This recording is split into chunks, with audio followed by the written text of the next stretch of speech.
The signal came on a Tuesday. Commander Tom Adams was reviewing security protocols when the alert flashed across his screen. As head of the Global Space Defense Force, unusual deep space transmissions landed on his desk before anyone else's. "Sir," his assistant called through the comm, "SETI wants you at the main receiver. They're saying it's different." Tom found Dr. Reed hunched over her console, eyes wide with excitement. The aging scientist had dedicated her life to listening for signs of extraterrestrial intelligence. "Commander," she said without looking up, "this isn't random. The pattern repeats every 93 seconds. It's artificial." The display showed a waveform unlike anything in their database. "How far?" Tom asked. "That's the thing," Dr. Reed replied. "It's coming from Andromeda." Tom's military training couldn't mask his shock. "That's over 2 million light-years away. Nothing we have could detect a signal that distant." "Exactly," Dr. Reed said. "They wanted to make sure we heard it." For 3 days, the brightest minds on Earth worked to decode the message. They gathered in the underground command center, surrounded by screens displaying data streams and half-finished translations. "We've got it," announced Dr. Ben White, lead linguist. The room fell silent as he loaded the translation onto the main screen. "To the developing species of the blue water world, we are the elders. Our civilization faces extinction after 10 million years. This message serves as warning and offer of alliance. The beings we call Void Eaters approach your galaxy. They consume not just matter, but the energy of life itself. They cannot be reasoned with. They cannot be stopped by conventional means. We have technology that may help you survive. We are sending coordinates for a meeting. Come alone. Come armed.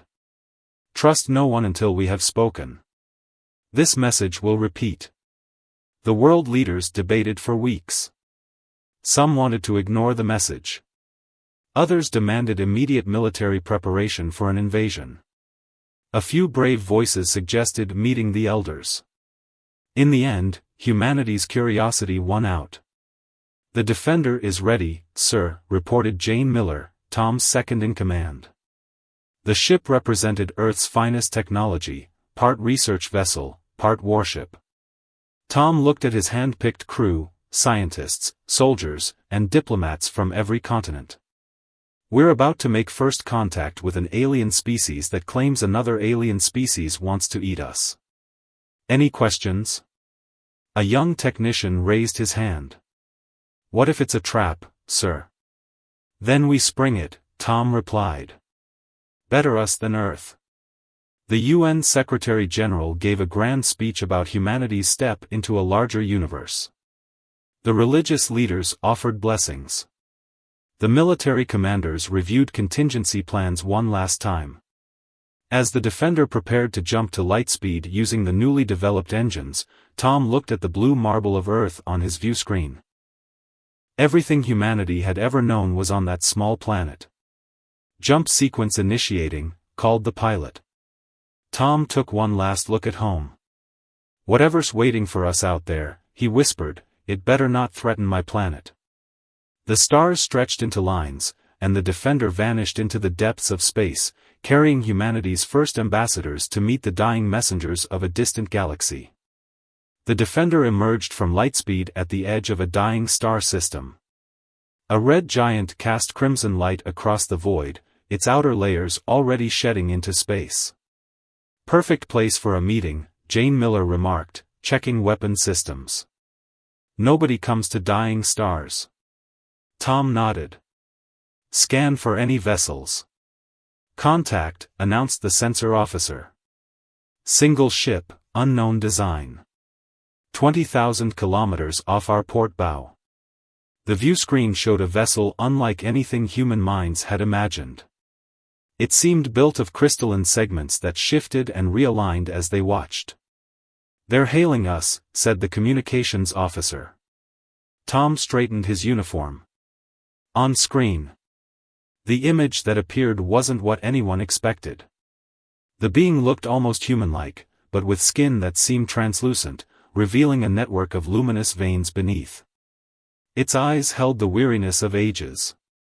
"I am Kir, last ambassador of the elders," the being said in perfect English. "We have watched your kind for centuries, Commander Adams." "How do you know my name?" Tom asked. "We have studied your broadcasts, your literature, your wars.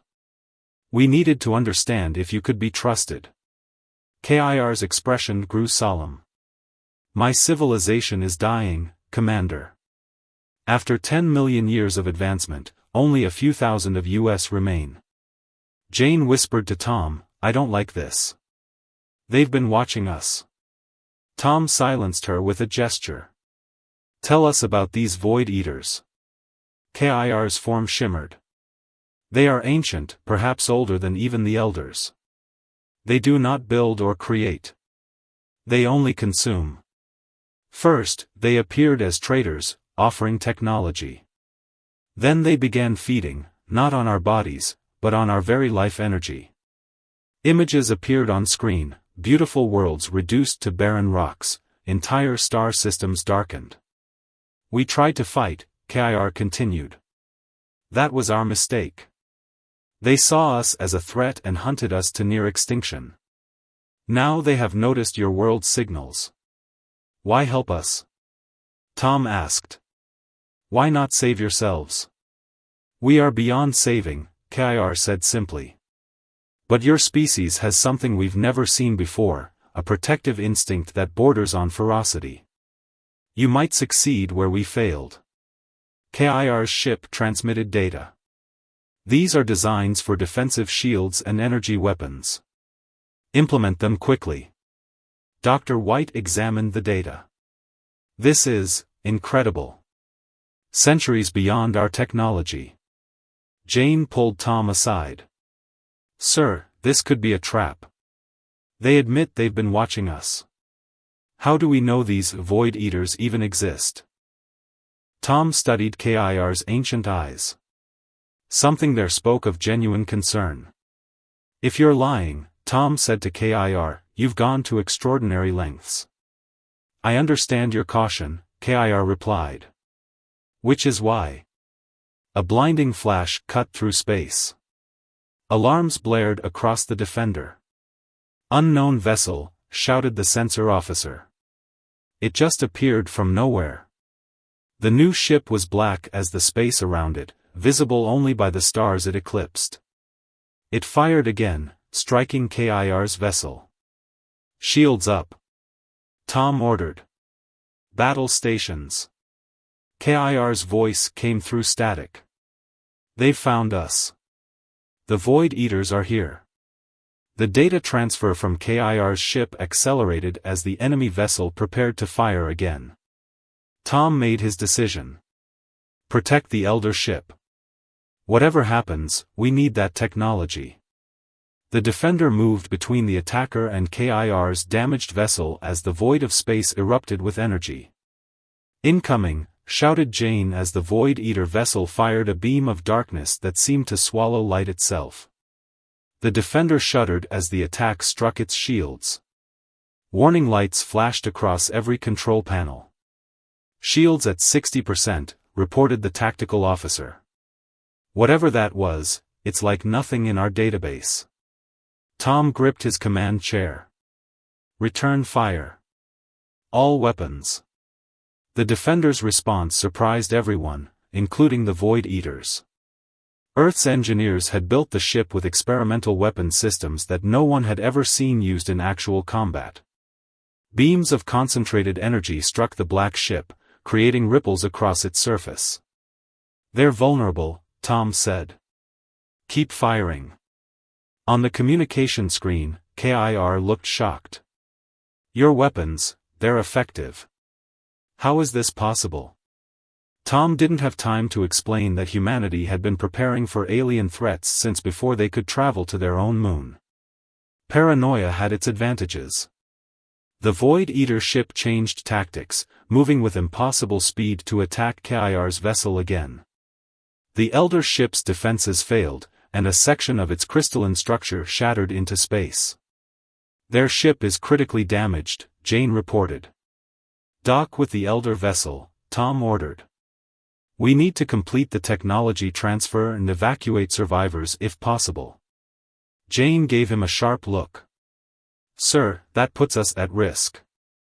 That's an order, Commander Miller. The Defender extended a docking tube while continuing to fire at the Void Eater ship. The enemy vessel, damaged but still dangerous, circled for another attack. Tom led a team aboard KIR's vessel. They found the Elder Ambassador barely alive, the luminous network beneath his skin fading. Take this, KIR said, pressing a crystal into Tom's hand. Complete coordinates to our refuge. A few of us still survive there. We'll get you to our medical bay, Tom said. KIR shook his head. Too late for me. The Void Eaters don't just consume matter. They feed on life energy itself. Their attack drained me. With trembling hands, KIR completed the technology transfer. Your species fights with unexpected strength. Perhaps you can succeed where we failed. Why did they attack now? Tom asked. They sensed our communication. They can't allow our knowledge to spread. KIR's eyes dimmed. They will come for your world next. Prepare your people. The ship shuddered as the Void Eater attacked again. We need to go, sir, Jane called from the docking tube. Tom looked at the dying Elder. We won't let your warning be in vain. KIR's final words were barely audible, protect what you love, humans. It's what makes you different. The Defender broke away from the Elder ship just as the Void Eater fired again, destroying KIR's vessel completely. Get us home, Tom ordered, clutching the crystal. Earth needs to prepare. The tactical display showed multiple signals at the edge of the system, more Void Eater ships arriving. The race to save humanity had begun. The United Nations Security Council chamber fell silent as Tom finished his report. The holographic images of KIR's dying moments and the Void Eater attack hung in the air. This is why we built the Defense Force, Tom said. We always knew something might be out there. Now we know what's coming. The Secretary General leaned forward. How long do we have, Commander? Based on their propulsion signatures, 3 months. Maybe less. Tom displayed the Elder technology schematics. But we have this. Scientists and military leaders crowded around the displays. The Elder designs were elegant, advanced, but somehow compatible with Earth technology. It's almost as if they designed this specifically for us, Dr. White noted. Jane, standing at Tom's side, remained skeptical. Or they designed it to look that way. We still don't know if this is some elaborate trap.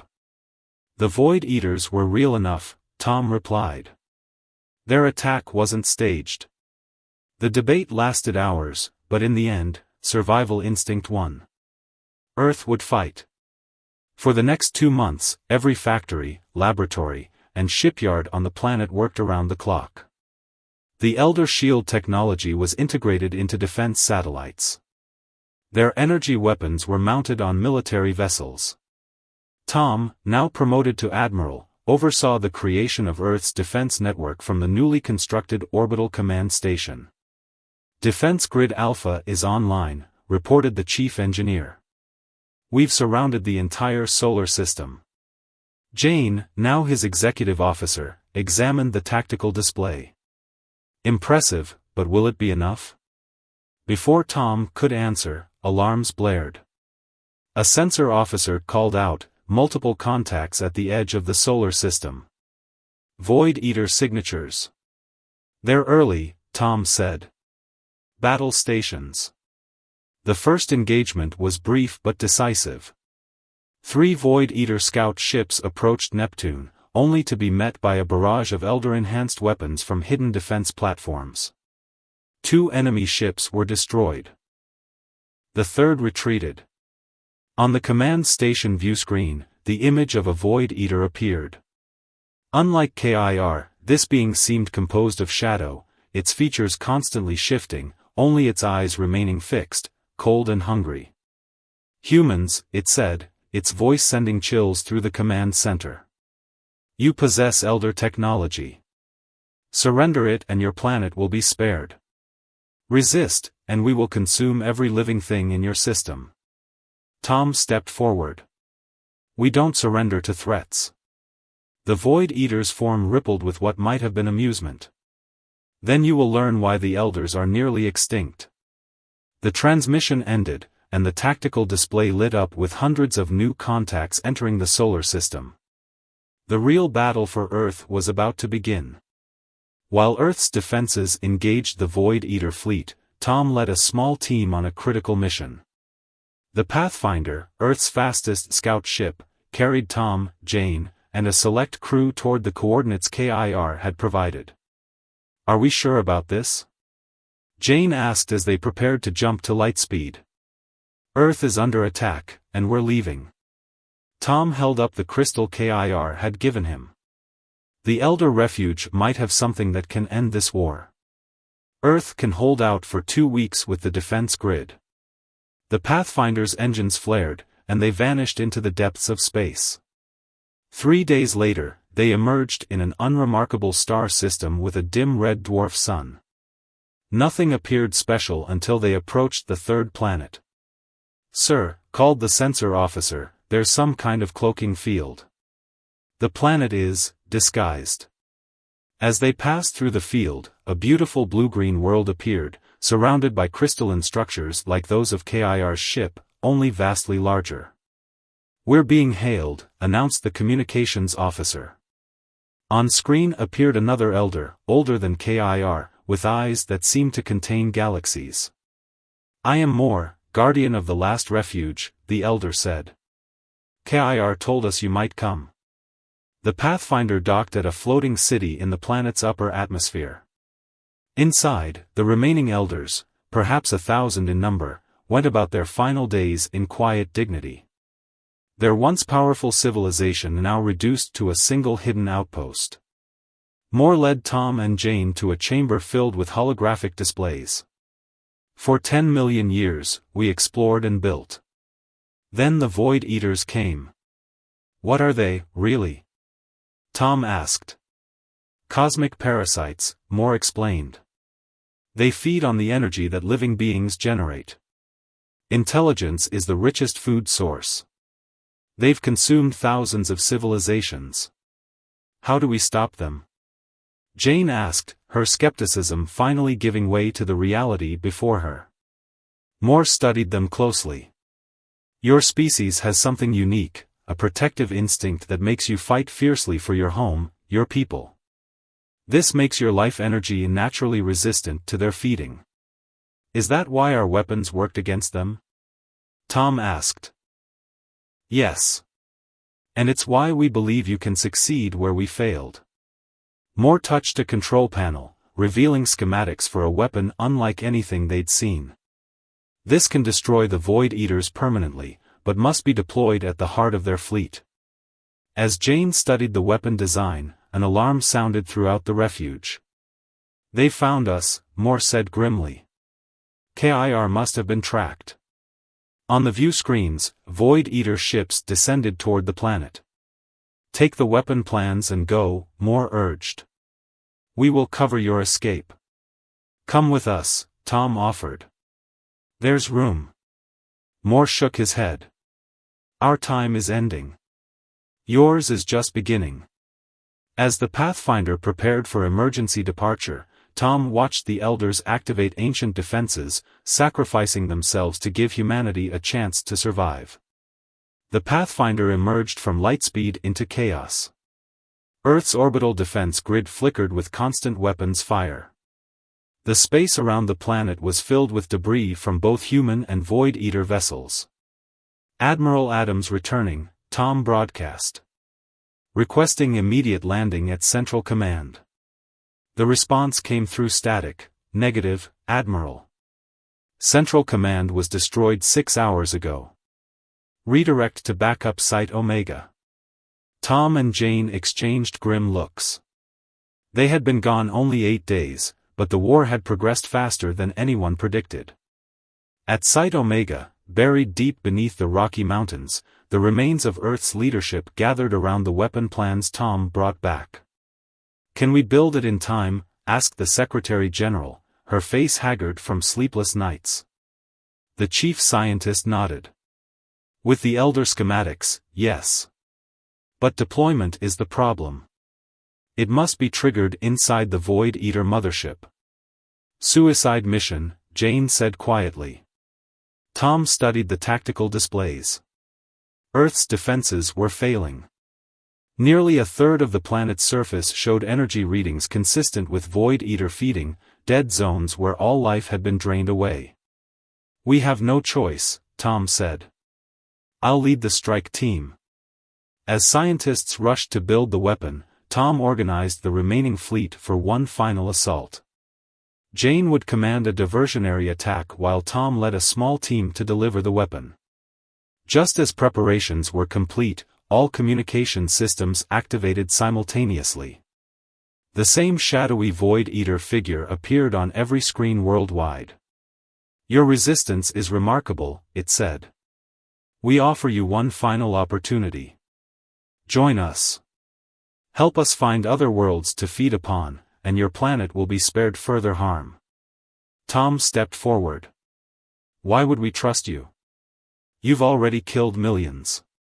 Billions will die if you refuse," the Void Eater replied. "Your protective instinct is admirable but misguided. There are countless species in this galaxy. Why die for strangers you'll never meet?" "Because that's what makes us human," Tom answered. "We protect what's ours, and now this galaxy is ours to defend." The Void Eater's form rippled with what might have been uncertainty, the first such reaction they'd seen from the enemy. "Then you will all be consumed," it said before vanishing from the screens. Hours later, as the weapon was loaded onto Tom's ship, Jane approached him. "Let me take the weapon in," she said. "Earth needs you to lead what comes after." Tom shook his head. "I started this. I'll finish it." As his ship prepared for launch, Tom addressed the combined fleet. "Today we fight not just for Earth, but for every world that might face this threat. The Elders gave their last breath to warn us. We won't waste their sacrifice." The final battle for Earth began as humanity launched everything they had against the darkness. Approaching Void Eater mothership, Tom reported as his small vessel weaved through the battle. Around him, Jane led the remaining Earth fleet in a desperate attack, drawing attention away from his approach. The mothership loomed ahead, a massive construct of darkness that seemed to bend light around it. Unlike the smaller vessels, it didn't engage in battle directly. Instead, it coordinated the attack while feeding on the energy harvested from Earth. "Fleet Command to Admiral Adams," Jane's voice crackled through the comm, "we're taking heavy losses but keeping their attention. You have maybe 5 minutes before they notice you." "Understood." Adams out. Tom activated the Elder weapon, a device smaller than he expected, pulsing with a strange inner light. His ship's AI reported, structural weakness detected in the mothership's lower quadrant. Possible entry point. Tom guided his vessel toward the opening, avoiding detection by using debris as cover. As he neared the mothership, he felt a strange pressure in his mind. "Admiral Adams," came a voice unlike the previous Void Eater communications. This one seemed older, deeper. "You've come far to die." The view screen showed a being of pure darkness, with eyes like collapsing stars. "I am the first feeder," it said. "I led my kind from our dying universe to yours eons ago. We have consumed 10,000 civilizations. You will be merely one more." "Not today," Tom replied, pushing his ship forward. The first feeder's voice grew seductive. "I can give you anything, human. Power. Knowledge. Immortality. Join us instead of dying for nothing." In Tom's mind flashed images of himself ruling Earth, ageless and powerful, while the Void Eaters moved on to other worlds. Tempting, Tom said, checking the weapon's activation sequence. But there's something you should understand about humans. What is that? The first feeder asked. We're very, very protective. Tom slammed his ship into the mothership's breach, bypassing its outer defenses. Inside the cavernous structure, he saw what looked like a central core, a swirling mass of dark energy. All ships, maximum distance now, he broadcast to the fleet. Jane's voice came through clearly, Tom, get out of there. Too late for that, he replied, carrying the activated weapon toward the core. The first feeder appeared before him, its form massive and terrifying. You'll die here alone, human. Tom smiled. Not alone. I carry the legacy of the elders and the hope of humanity. He plunged the weapon into the core. As it activated, a chain reaction spread throughout the mothership and to all connected Void Eater vessels. In his final moments, Tom recorded one last message and launched it toward Earth before the explosion consumed everything. Weeks later, as humanity began rebuilding, Jane, now Fleet Admiral, received the decoded message. It contained all the elder knowledge about ancient civilizations and ended with words that would become humanity's new purpose among the stars. To all who would threaten the innocent, this is humanity's warning: we will protect this galaxy as our own. Never stand in the way of humanity's protection.